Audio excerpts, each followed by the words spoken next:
In our previous classes, we have studied that if current is made to pass through a conductor, you have a conductor, and if you make current electricity to pass through it, that starts behaving like a magnet. That was magnetic effect of electrical current. And now in the scope of this particular class, we will study force on current carrying conductor. That was said by Oersted. Oersted said that if current is made to pass through a conductor, that will behave like a magnet, or that will become a magnet. And Michael Faraday in the year 1821 said that if a current carrying conductor is kept inside the magnetic field, some mechanical force will act on the conductor that will try to make it move, or it will also be able to move it if the arrangements are so made. So in the scope of this class, we will be looking at this. See here, this is a diagram. This is north pole of a magnet, this is south pole. Here we have kept a bowl of mercury. This is the switch, this is battery, positive terminal, negative terminal, and these two rings, they are held like this. This is one ring, this is another ring, and they are held like this. If some force is acting, nothing will stop them from moving. So they are not jointed here, they are just kept like this, and they are free to move. So when this conductor, some force will act on it, it will move. Now as per the statement, you see this is the north pole, south pole, this is current carrying conductor, battery. Through the battery you have radical arrangement is made. Mercury conducts electricity, though it is not very good conductor of electricity, but yet it conducts electricity. When the switch is put on, the current will start flowing through this conductor. And then what will happen? See, at this juncture we will just know Fleming's left hand rule and right hand. In this very class I will tell you what is the meaning of Fleming's left hand rule and right hand rule, but for this particular one we will just apply Fleming's left hand rule. When current is Fleming's left hand rule says that hold forefinger, center finger and thumb. This is forefinger, this is center finger, and this is thumb of your left hand in such a way that they are mutually perpendicular to each other. These are mutually perpendicular to each other. Then if the direction of magnetic field is indicated by your forefinger, direction of magnetic field is indicated by your forefinger, and direction of current is indicated by your center finger, direction of motion or direction of force, this is called both. The direction of motion will obviously the direction in which the force will act. So this will represent the direction of motion or direction of force, but it will represent only when your forefinger, center finger and thumb are held mutually perpendicular, and another condition is that this must indicate the direction of the magnetic field and this must indicate the direction of current flow. Then only this will indicate the direction of motion or direction of the force. So this we will apply on this conductor.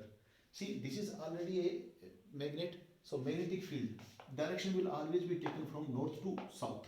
So this is the direction of magnetic field, and conventional direction of current is from positive terminal of a battery to negative terminal. So current will flow like this. Now if I apply Fleming's left hand rule on this, see, I will have to put my finger. This is forefinger. This is referred as either I call it first finger or forefinger.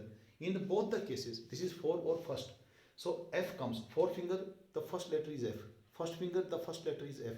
So field, that is magnetic field, first letter is F, we say. So this will indicate field. This is center finger. C for center, C for current. You can just memorize it like this. And thumb. Center finger does not contain the letter M. Forefinger does not contain the letter M. Thumb is the only one that contains the letter M. So this will indicate M for motion, M for thumb. Thumb will indicate motion. So this is the direction of magnetic field. I said north to south, and the forefinger is kept, and this is the direction of current. Then this thumb will indicate that this current carrying conductor, which is represented here, let me say this is current carrying conductor A. This current carrying conductor will come out of the board. Once again I will tell you, the Fleming's left hand rule stated that hold forefinger, center finger and thumb of your left hand in such a way that they are mutually perpendicular to each other. This is perpendicular to this and this is perpendicular to this. So that is being mutually perpendicular. And then if another condition is, if the direction of magnetic field, which is always from north to south, is indicated by your forefinger or first finger, and direction of current is indicated by the center finger, then direction of motion, that is the direction in which the conductor will move, or the direction of force, that will be indicated by your thumb. So now holding this to you, we can see it here. This is the direction of magnetic field, this is direction of current, and this is direction of motion. So this conductor will come out of the motion. Force will act on this conductor A and it will make it to move outward, and in this tendency it will come out of the bowl of the mercury. It comes out of the bowl of the mercury. Once it comes out, the circuit will become incomplete because now this is no more in mercury. The moment current is not passing through this, then this will stop behaving like a magnet. See, Oersted said that if current carrying conductor is there, that has to have a magnetic field. Already we had put a permanent magnet by north and south pole. So that was a magnetic field, this had a magnetic field. These two magnetic fields interacted with each other and they produced a resultant force, which was acting on the conductor A and was making it to move according to Fleming's left-hand rule. That was happening. Now see what happens is, this comes out from the bowl of the mercury. The moment it comes out, electrical circuit breaks. Now the continuity is not there. Current cannot pass through this because it is hanging somewhere in the air. And if current is not passing through this, then this is no more a magnet. So one magnet alone cannot exert force.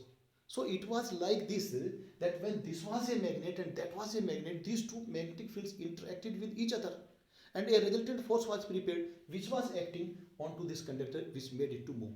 So when no force can act on this when it is out of the bowl of the mercury. Once no force can act, it will fall back. The moment it falls back into the bowl of mercury, current is again supplied, the circuit is completed, and then again it becomes a magnet. Conductor A becomes a magnet, there was a permanent magnet, now there are two magnetic fields, they will again interact with each other and will prepare a force, a magnetic force, a mechanical force, which will ensure that this conductor again comes out of the bowl of the mercury. This will keep on happening. This is called by us kicking wire experiment. It will keep on coming like this. If we change the polarities of the magnetic field alone, only one thing we do, then rather than this was coming out of the board, that will start going back into the board. Or if you change the direction of current flow alone, then also it will start going backward. But if you change both of them simultaneously, then it will still keep coming like this. See, we don't have to get confused. In whatever the condition, whatever is the direction of magnetic field and whatever is the direction of current, apply Fleming's left-hand rule. That will give you in which direction the conductor will move. That was all about kicking wire experiment, and also it was about how the force is acting on a current carrying conductor when it is kept inside the magnetic field. See, two conditions are essential. The magnetic field must be there where this conductor is kept. Also the conductor must have current flowing through it. Then alone the force will act. Now when I was talking about Fleming's left-hand rule, see, we will also be talking about Fleming's right-hand rule, and there are certain misconceptions, but let me make it amply clear to your mind that have no doubt, not an iota of doubt in your mind should be there regarding what is represented by which finger and how they are different.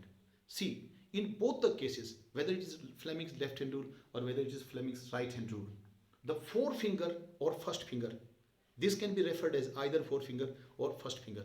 In both the cases, it will contain F. So this will give you direction of magnetic field. C for center, C for current in both the cases. This will always give you the direction of magnetic field. And M for thumb, M for motion. This will give you direction of motion. Then why two laws? See, one of the law, the Fleming's left-hand rule, we have seen it here. It has indicated for us in which direction the motion will take place for a current carrying conductor. In which direction motion, that is mechanical motion, will take place in which direction if a current carrying conductor is kept inside the magnetic field. Later on we will apply the same rule for motor. So we can say left hand rule is for motor, and in motor, you know, we have the direction magnetic field. We make arrangement for a magnetic field, so we know what is the direction of magnetic field. Also in a motor we supply current, we also know in which direction the current is flowing. So what we need to know, in which direction motor will rotate, the direction of motion. In other words, that could be called direction of force. So here in case of a motor, what is given is direction of magnetic field and direction of current is given and direction of motion is to be found. So I will say it like this: hold forefinger, center finger and thumb of your left hand in such a way that they are mutually perpendicular to each other. Then if direction of magnetic field is indicated by your forefinger and direction of current is indicated by your center finger, direction of motion will be indicated by your thumb. And this is applicable in alphabetical order. After L, M comes. So left hand is for motor. This is how you can memorize. And right hand is for generator. See, generator is the device. We will immediately after this we will study what the generator is about. But right now, for this application of Fleming's right hand rule, we can say right hand rule is applied for generator. Generator is the one which supplies us electricity, and the motion in generator is given by us. We supply mechanical motion. So we will start it like this: hold forefinger, center finger and thumb of your right hand in such a way that they are mutually perpendicular to each other. And now see, motion is known. So this I will use it like this: if your thumb indicates the direction of motion and if your forefinger indicates the direction of magnetic field, then center finger will indicate the direction of current. There is no doubt in this. Both the forefingers will indicate the direction of magnetic field and both center fingers in both the cases will indicate direction of current and thumb will indicate direction of motion. But in case of a motor, current direction is known, field direction is known, direction of motion was to be known or direction of force was to be known, that will be indicated by this. And in case of generator, we know the direction of motion, we know the direction of field. So if this indicates direction of motion and if forefinger indicates direction of field, then only center finger will indicate direction of current.